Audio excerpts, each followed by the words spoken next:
There we go. So welcome to our community meetup today. Our topic is going to be a product roundtable about feature flags and management. And we've got Karen and Derek here to talk to us about that. So our agenda, why are we here? Well, I'm going to go over that in just a second. We'll go over the code of conduct and we'll have some really brief introductions.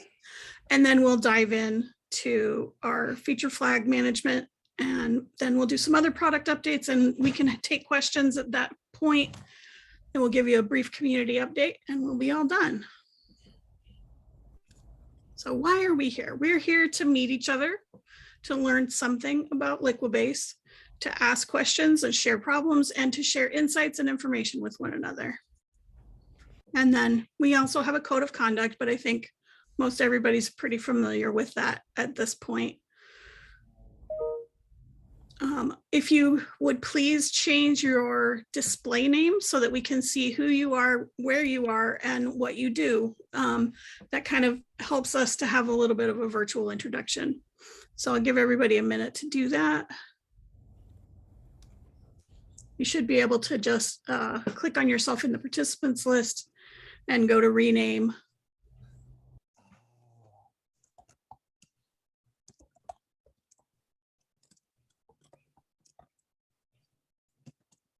Welcome, Arthur. All right. So here's Karen. Hi, everybody. I'm Karen. I know I've met some of you already. I am product owner over here at Liquibase in the community. And we are super excited. Derek and I have been working on this, mostly by Derek and I mean Derek, on executing some feature flag extensions. So very quickly, just want to talk about, I think most of you on the call know what feature flags are and why we use them, but just in case you don't, quick little summary, feature flags are a development practice that have been used for a very long time that allow software engineers to, basically granular control of deployments is sort of a good way to summarize it. Switches, toggles, on-off buttons, some people say, but basically allowing you to put controls in your code that then you can control your deployments later on down the line without making a lot of changes in the code. Sort of code once and then do granular control of the deployment later. You've probably heard tools, Launch Darkly, GitLab, CloudBees. There's some other ones we're going to go over. So what we've done is created some extensions that allow you to use feature flag tools and use those feature flags in your change logs and your change sets in Liquibase. So they are currently in what we call, it's a feature status now we have of labs, which we're starting to formalize a little bit more. What does that mean? It's right here in front of you, but basically the main one I just want to say is that, we have done some QA on these and they have passed security scans, but we do not at this time recommend that you use them in a production environment just because it hasn't gone yet through. It's a standard sort of experimental phase. They're fun to play with. What Derek will show is that they don't touch the core functionality of Liquibase. We didn't touch the core part of the code. So if you trust the core part of the code, it's not going to mess anything up, that way. So it's a pretty nice low risk experiment here. Derek, did you want to add anything else? Oh, I had one other thing. I already forgot. This idea, actually, one of the reasons I wish Terry said he was going to come, but it looks like he wasn't able to join us. Terry's one of our community members. And he and I were chatting one day, and he's been doing a POC. He's a data engineer, and he's been doing a POC on his end of some data pipelines and such. And he said, hey, Karen, and actually, I think this was not for a data pipeline. This is for another project. He's like, what's the best practices? What's your design patterns for feature flags in Liquibase? I was like, that is a good question. So I started to look into it, and his use case was pretty standard use case for feature flags, which is don't deploy this until feature X is done. And so what they're doing on their end, they, like many of us, use tool, in his case, Jira, to track tickets that are related to a feature. And when all of those tickets are done, then they can just switch the feature flag. They use an internal system. They have a homegrown system. And they say, okay, feature X is done now. Great. I want to put that into my Liquibase change logs so that those database changes that are related to the application changes can then also go, and that they don't go until the rest of the application is ready and until that is set. And one of the things actually that, so it came out of the community, the sort of idea and the discussion. So I just want to keep encouraging you all, which we'll go over after we go over feature flags. And I'll show you a great way to submit some additional feedback on things. Keep the ideas coming. You know, we'd like to solve real problems that people are facing. So this is a good example of that. The other thing, just sort of, sorry, one last thing. I tend to ramble. I'm sorry. Is what this can allow you to do too, is that I know that developers really love to do all of their code at once and just get it done and, you know, test locally and show it and it works and I'm good. And then I can move it down the pipeline. And if then someone later on wants to do more granular control of when those change sets or change logs are deployed, great. I don't have to then go back in and keep changing my code every time somebody wants to come back when they're ready for something. So it sort of allows you to do that nice satisfaction of seeing that it works in one place, but then being able to granularly control later, particularly as you're rolling into production, when you're doing, you know, some different data change patterns and you're getting to the point of no return with your data changes, you can sort of control when those are coming out. So Derek, now I will hand it over to you now that I'm done rambling. Whoops, I went too far that time. Yeah, thanks, Karen. Yeah, so I've got a couple things to show. I plan to show what it looks like working with feature flags. And for those of you who are really familiar with Liquibase and Liquibase change logs, these are preconditions, but we're using these external feature flag providers or feature management providers in order to be able to say, what is this precondition met? So I'll show you what it looks like. So let me get in here. So I got my good old IDE, and I've got a couple of different, of course, as Karen said, I've got the zoom controls perfectly in the wrong spot. It's impressive, actually. So I've got a couple change logs here. You know, I've got my overall change logs, and there are several patterns for database development that feature flags kind of support. One of them is kind of rolling deployments. One of them is, you know, the expand and contract pattern. Basically, the idea is, how do I, on a granular level, control my database deployments, just like my code deployments, to be able to say, run this one at this time in this environment. It's just being able to do all of the work up front at once and then offer granular control later. So here I've got the idea that I'm going to create a table, and in this table I've got a column that's full name, you know, but hey, you know what? That's not really a great idea. So I'm going to come back at a later idea and I'm going to split that out into first name and last name. And then I'm going to go ahead and delete full name. But each of these are kind of discrete steps because you want to make sure that each step finishes all before you go to the next one. And that, as a developer, I just want to do this all at once. You know, on my local machine, I'm just going to do this and make sure that it all works. So I've got my change logs here. I'm going to go ahead and run update. But we're going to notice that something is interesting. So if I look at my local, let me go ahead and refresh my local database. And if I look at my tables, I can see that my change logs ran, but nothing actually got done. None of my tables got created. Well, that's because I actually have got it connected to my feature flagging software with my local one, my open source one, Flagger. So I've actually got all of these preconditions. They're turned off. They're not turned on right now. So nothing actually got deployed. So here are my, you know, feature flags. It's my piece of person feature, my expand step, my contract step. Let's go ahead and turn everything on.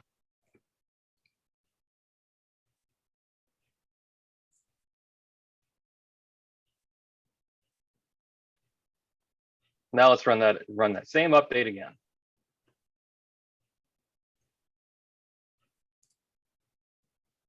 Now let's refresh. And now I've got my person table, and it actually went through all my steps, and I ended up with just the first name and the last name because locally I tested everything. So it went through, created full name, added these new columns, and then got rid of the other column. So let's say that, you know, this is all fine and dandy for working locally, just to making sure that I can offer this granular control upstream, that we're using the idea of feature flags to offer that granular control elsewhere. As a developer, I was able to do all of my work. So let's say that I push this up into a pipeline. What does this look like? You know, what does this look like when we're actually deploying to different environments? So I've got I've got my work pushed up here. I've got a demo repo here, and I've got the same change logs. So we're using the same change logs, the same change sets. We're running everything. The difference is we're now looking at, instead of looking at my local feature flag, I'm looking at Launch Darkly. Why am I looking at Launch Darkly? It's a little bit more of a robust feature flag system. It offers granular support for multiple environments. So I've got the same feature flags here, but you'll notice that I have them in multiple environments. I've got them in a dev environment. I've got them in a staging environment. So it's the same flags.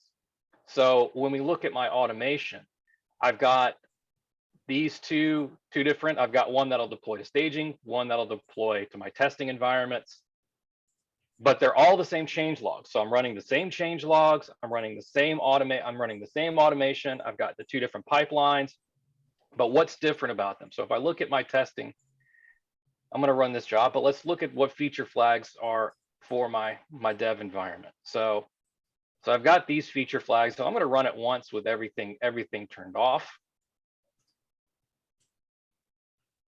Let it run. And now for those of you who are interested in GitHub Actions and more of the automation, it's worth noting that the entire, I'll show the setup. It's not complicated, but we're using the standard Liquibase Docker container that's published on Docker Hub. I'm using environment variables to control everything, including the Launch Darkly extension, which is a pro extension, but I'm passing in everything through my environment variables, and then I'm installing the extension, and then I'm just running the update. So it failed, which is kind of expected because I've got preconditions that are failing. So I expect these preconditions to fail because they're not turned on. So let's turn them on.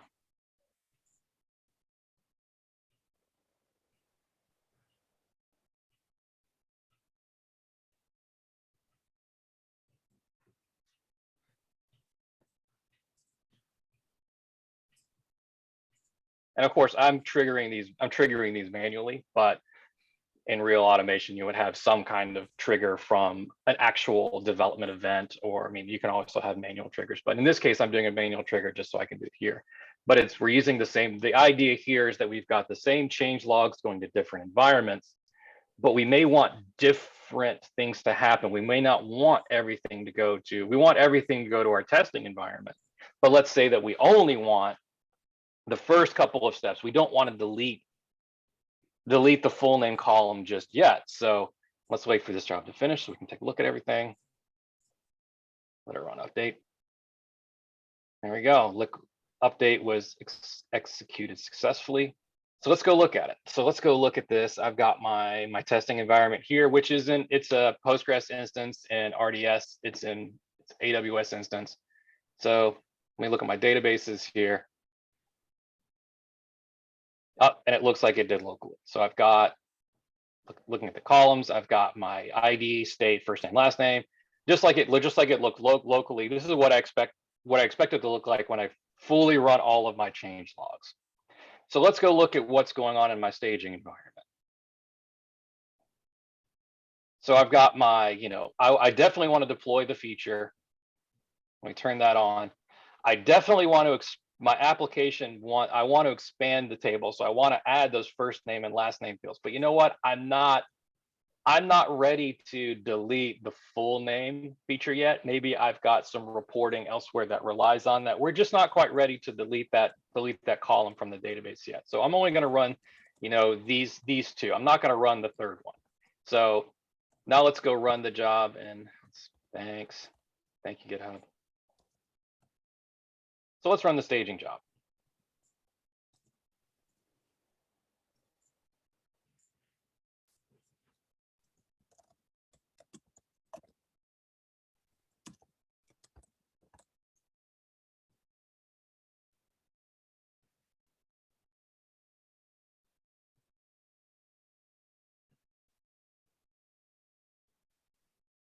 So I've got my log level set to severe because I want to be able to show when a precondition's not, I want to show in detail when a precondition's not met. But let's go take a look at the table and see what it looked like. So let's refresh this. So if I go look at my tables,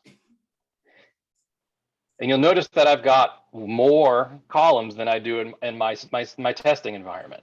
So I've got my ID. I've still got my full name column, but I've also got state and first name, last name. So I only did 2 out of the 3 steps of this full feature because for whatever reason, staging is not quite ready to delete it. But this is kind of what it looks like in automation. This is what it looks like when you've got multiple environments, and why you might want to start using feature flags to offer that granular control. So at the beginning of the process, you can, as a developer, you can write your changelog files. You can go ahead and push them into version control and offer that granular control later, so that the deployment step is much more controllable, and you're not having to rewrite changelog files. You're not writing, oh, this one's for staging, this one's for dev. You know, you're running the same changelog files, but you're saying, oh, I only want to run them under these conditions, and then being able to, by environment, be able to separate them out.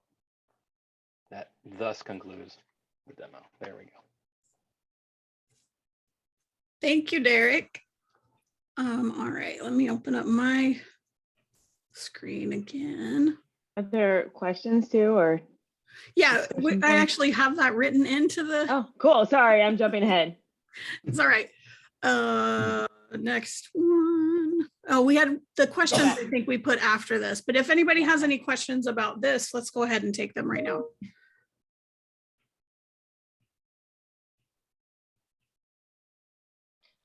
I'm going to preempt a question and say which ones are available. Okay, And if you don't mind, I'm going to actually share my screen. go for it. Let's see if Zoom will understand exactly where I want to have the bar and hide it. So there, we'll share the links. I can actually share this link now because it just went live in the doc site. So what can you do? What will we like you to do? Here's the feature flags overview. I can just drop this into the chat, and I know that Tabby will be sharing links later as well. Oh, Yeah, come when on, I post Zoom. the video on YouTube, I will have all the links in the description. Perfect. But in case anyone wants to play along at home, which ones are available? And you heard Derek mention, he said, launch directly. Oh, this is a pro one that requires a pro key. And so you'll see some of these are Liquibase Pro, and some of them pro only, and some are both pro and community. So if you are a pro customer, you can use all of them. If you're only community, that's cool too. There's several that are available for community. If you're community and you want to test out one of the pro ones, and you can always get a pro trial key, the link is on there. And I did want to just sort of highlight that if and as you try these, like what our ask to you, is obviously, you all know this because you have end users.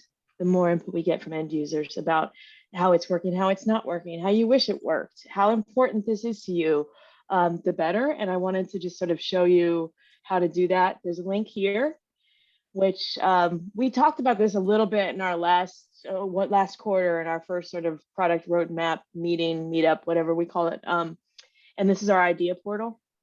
So you'll see in the in process section, we've got a card for each of them. Those cards are also linked for the open source ones in particular in the repos, and they'll be linked on each of the docs for each one, so you don't need to remember. But I wanted to show, because it's a little weird. Let's say you're using the growth book one and you're like, oh gosh, Karen and Derek, I wish it did blah, here's my feedback.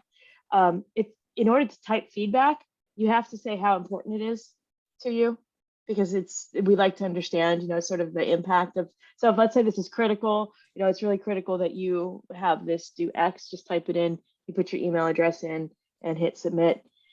You won't see that feedback appear on here.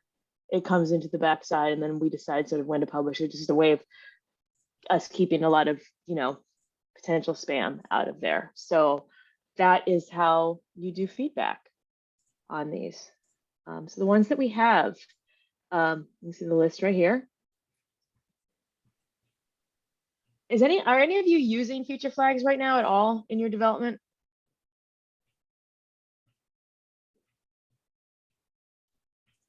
Nobody yet? Karen, Aaron said no, but I'm curious about Bill and Ian, Alistair. what y'all are doing, y'all's teams? Daniel, Artur. We do. We use feature flags. Different tool sets though. Actually, that's a Well, good point. So yeah. let me share. If there's one that you hold on, let me go back to this. Sorry. So the general idea board, if there's one that you want that we don't have, just you can, if you're not sure where to submit feedback, by the way, you can always do submit idea. It just always works and it always gets me. So submit idea, put in the one that you're using. Same thing. You just need to say how critical, and the more information you can give, the better. Sorry, I didn't mean to cut you off, Bill, but I wanted you to, like, if you're using a tool, which ones are you using, or which one are you using? Yeah, it's a lot of them. So different teams kind of like did their own thing a little bit. We have like a kind of a quick parse way of, some teams do that. Some other teams use Firebase. We're in the process of figuring out what we like, if we want to centralize it. So all the teams will use the same thing, because we have some hiccups with everybody doing their own thing a little bit, or if we're gonna find a couple of tools and decide how those are going to integrate with whatever we have already and stuff like that. So we're still in progress with feature flags, and that's why I'm here. Like, here's different ideas of how other people are using it.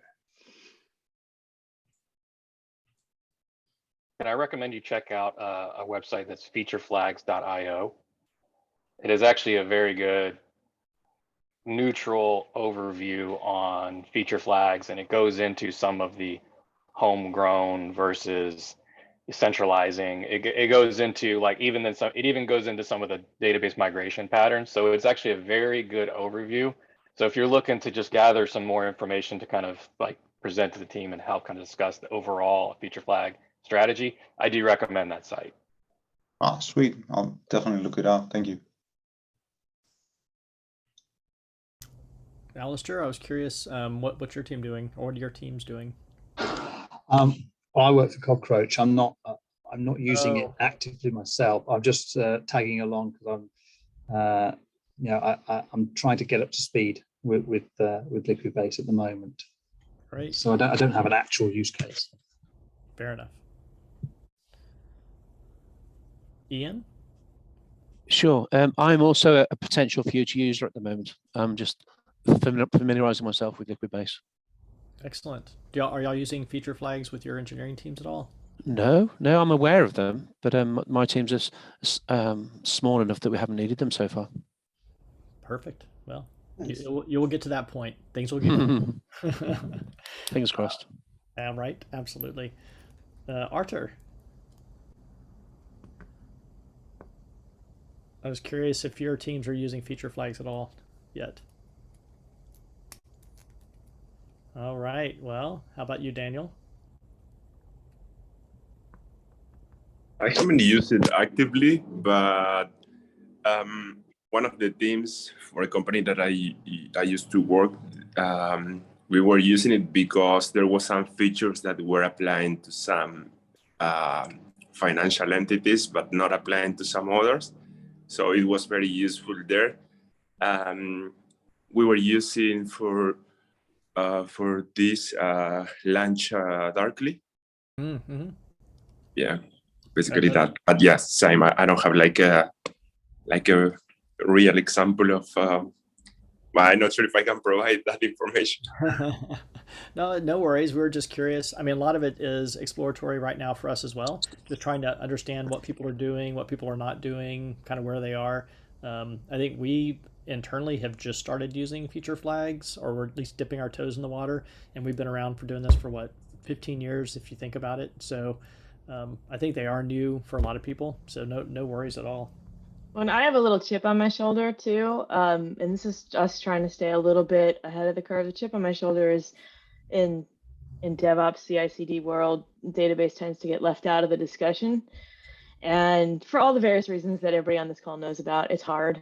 And I just want us to try to stay ahead of the curve, or stay with the curve at least, and just keep pushing it. So even if we're all not using it at the moment, like seeing feature flags being used more and more by application developers and automation engineers and SREs and all those folks, it's like, okay, that's awesome that you all are doing that, and that's really cool.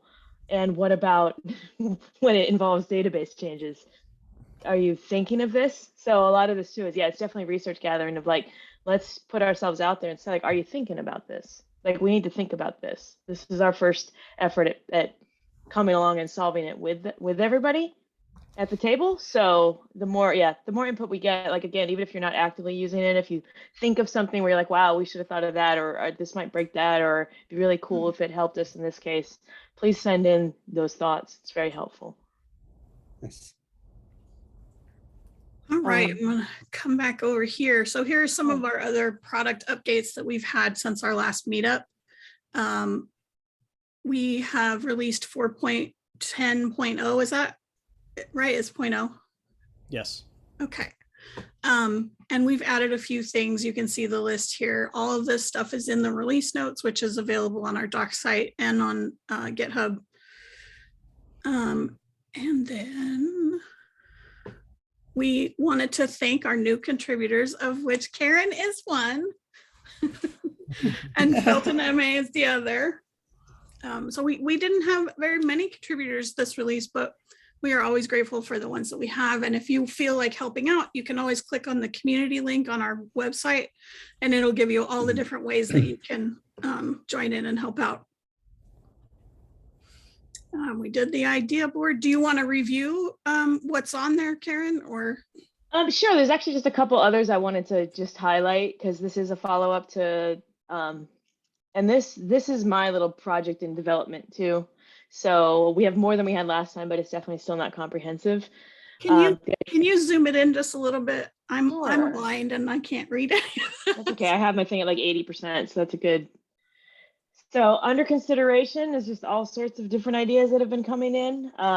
There are also some, I know a lot of you are active also on GitHub, and if you do have enhancements and ideas and put them in GitHub, that is also okay. I am personally, as a product owner, still trying to figure out how to have it the best places in the ranking to show, to communicate out. I'm sure none of you have ever struggled with that, with communicating with stakeholders the status of things, right? That's like a new problem that only I face.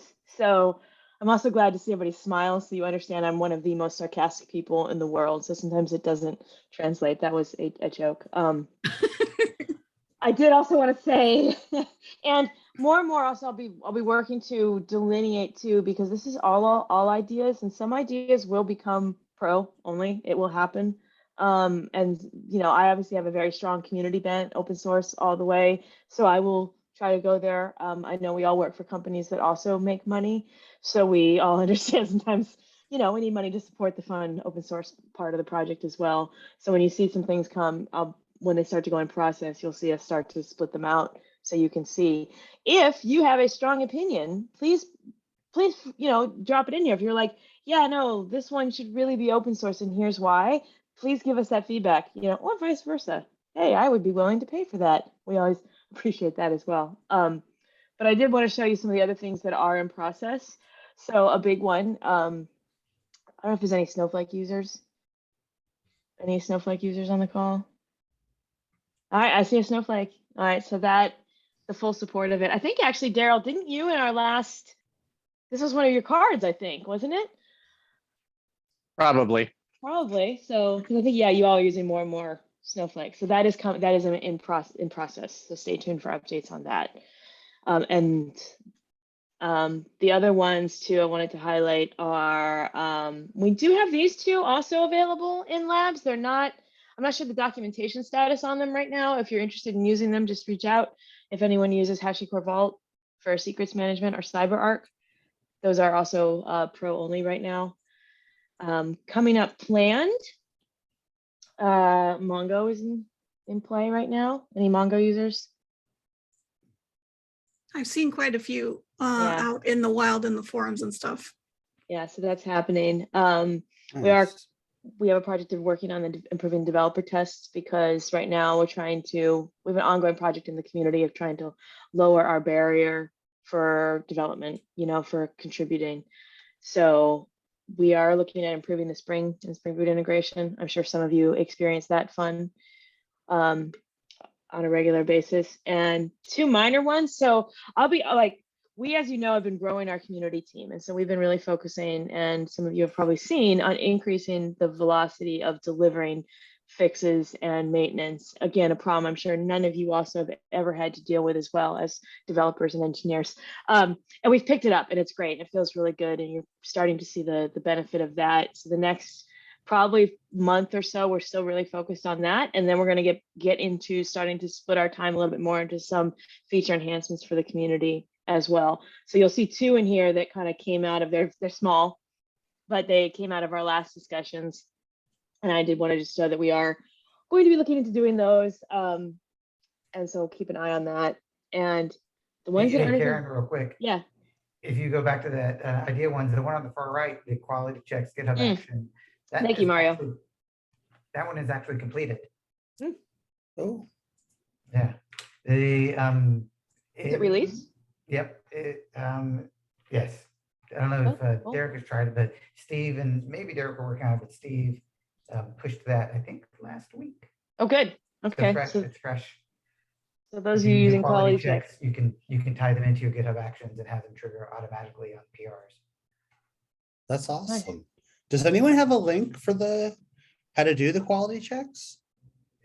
I think it's linked in the release notes, but I can follow up with okay. you and let you know. Perfect, thank you. cool. In fact, Thanks, I'm gonna Mario. write it down. Nice. And this is where I definitely want your help now as we're getting a little bit more engineering capacity and we can start to deliver on some of these. These were ones that came out of the last time we had this meeting and some other places. This link also, I think, did I share with you already? I'll share it here and it will also be in the YouTube notes. Add your feedback. It really helps. And add your ideas. It really helps us understand better. And yeah, I always say, like, don't worry about the formality of your feedback or if it's pretty enough or well developed enough. Like if it comes literally spur of the moment, we're like, gosh, I wish Liquibase did that, or just pop it in there. It really does help. And voting on existing ones obviously really helps as well. So that I just wanted to highlight again. Thanks, Karen. Thanks. Back to you, Tabby. Back to me. All right. Are we wearing the same shirt today too? Did We might be. It happens once in a while when we have meetups. put our uniform on? Right. Okay. Next, we have a webinar coming up next week that is about enabling developers to deliver quality database. That's actually Mario. It is actually Mario. Mario, you want to tell us a little bit about it? Sure, it'll be Pete and myself. So my name is Mario Champion. I'm a product manager here at Liquibase. Yeah, we'll be talking about quality checks.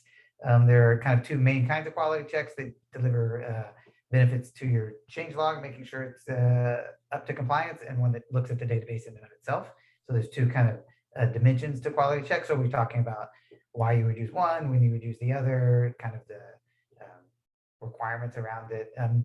Yeah, there'll be some demos, there'll be Q&A, very few slides, I promise. I think we're under 10 slides, and most of those are very short. So mostly demo and Q&A. Cool. Well, thank you. So yeah, if you want to sign up, you can do that on our website, and it'll be next week. All right. Does anybody have any questions? Whether it's related to what we've been talking about or not, we are happy to take questions. And even if we can't answer it right now, we'll figure it out and we'll reach out to you and let you know. So anybody? Yeah, I've got a question. I've got a customer who's pretty hot on running transactional schema changes. They want them to be fully transactional. Can you just talk a little bit about how that is supported in Liquibase? They're using Postgres at the moment, and they're trying to support Cockroach as well with the same sort of migrations. How could they support transactional changes with Liquibase? Thought they were already transactional, that every single change set was an atomic unit that's executed, committed to the database, persisted, and then it moves on to the next one. Am I wrong, Nathan? Sorry, I was distracted by another question in there. Can you repeat the question there? Sorry. It was like, our Liquibase change is transactional. I thought that each change set Like if something inside the change set failed, then the rest of it that happened before it would fail. Yeah. But- So we try very hard to be transactional, but the databases sometimes spoil that attempt. So what we do is we start a transaction at the beginning, then we run each of the change sets or each of the changes within there, and then we do an insert into the database changelog table, and then we do a commit. But some of those changes in there, depending on your database, will be auto committing. And so that's not something that we're able to control or handle very well when it has a problem in there. And so that's where usually what I'll recommend is just having one change per change set sort of avoids that problem for you. Where, if that change in there ends up failing for some reason, like it can't create the table because it already exists or something like that, then that rolls back the overall Liquibase rollback, keeps everything from working, from being a problem. If that create table succeeds, it's going to commit the transaction, but then the next step is just inserting into the table and then recommitting that transaction, and you're all good there. The problem gets to be, like if you have two create tables, you can kind of get into a mess. Again, depending on your database, some databases like Postgres can do transactional create tables, and then it's not a problem. So it's, that has a little bit of it depends in there. And if you're doing changes that are transactional, like you have a bunch of inserts in a change set, we're going to do those all within a transaction as well too, and the database will let us do that. Okay, brilliant, thanks. Yep. And then the last little related thing, in case anybody else runs into it as well, there is a flag on the change set to control that transactionality, because for some databases, there's some changes you try to do that are not allowed to be done in a transaction. So if you have any things that can't run in a transaction, you can turn off that default behavior on a change set by change set basis. Yeah, that's useful, because there's definitely one or two statements in Cockroach that just cannot run within a transaction. Yeah, exactly. Yeah. You can turn that off when you need that case. Well, Yeah. sometimes we have the ability within our chain, if you're using the sort of built-in change types instead of running raw SQL, Liquibase knows what you're doing, and so it can have some logic of this needs to run not in a transaction, so let's run this change set non-transactionally. And so if you run into cases where we're not automatically handling it that for you, when Liquibase knows what you're doing, you can file a bug and we can take a look at that. Raw SQL, we're not going to know what you're going to do, and so then you sort of have that fallback to, you can control that transactionality if you need. Excellent, thanks. Yep. So just to kind of reiterate that, is if you have two of the three that can run in a transaction, but the third one cannot, you probably want to split that out into multiple change set, because that run in transaction equals false is only at the change set boundary. So you can't do it as partial. You want to make sure that everything is atomic in terms of those changes. Best practice. All right, does anybody else have any questions? All right. Well, if you think of one, you can always post it on our forum or come in Discord and share it with us there, and we'll see what we can do to get an answer for you. So now we're going to go over a couple of quick community updates. We'll give some shout outs to folks who contributed from the community. So one of the things that I especially want to call out is we kind of revived the community supporters team, because I started here almost 3 months ago and finally getting my feet under me, and I'm real excited about working with this team of folks. So several of them are here in this call. So thank you very much for being willing to jump in and help out with the community, answering questions and stuff. And also congrats to Erin on her new role. Yay! Yay, thank you. You're welcome. And then we are hiring. So if you know of anybody who is looking for a job, whether it is yourself or someone else in software, we're looking for a couple of people for the community team, and we're also hiring in marketing and several others. So you can just, I didn't know that my mouse would do that. Yeah, so you can find the jobs list on our website and on LinkedIn, and you can send those referrals out to other folks in your network if you think somebody might be a good fit. We'd really appreciate it. You can also, if you haven't already, you can sign up to be part of the Legends program. We are really excited. Like I said, I just started here a few months ago. We're really excited to ramp this back up and get folks involved. And I'm excited to say that I reached leader this week. So that was my little milestone. Love it. Love it. All right, so I'm going to add some links in the description when I upload this to YouTube with all of the links from this chat and from ways that you can participate in the community. And then we will be having another meetup in a month on June 9th. The topic is to be announced, but it will be a tech talk. So we're going to see what we have to talk about that's of interest to the community. So if you have any suggestions, that idea board would be great. So I want to thank you all for coming so much, and we look forward to seeing you next time. Bye. Thanks, everybody. Thank you. Thanks, everyone. Bye. Bye. Bye, folks. Thank you. Bye-bye.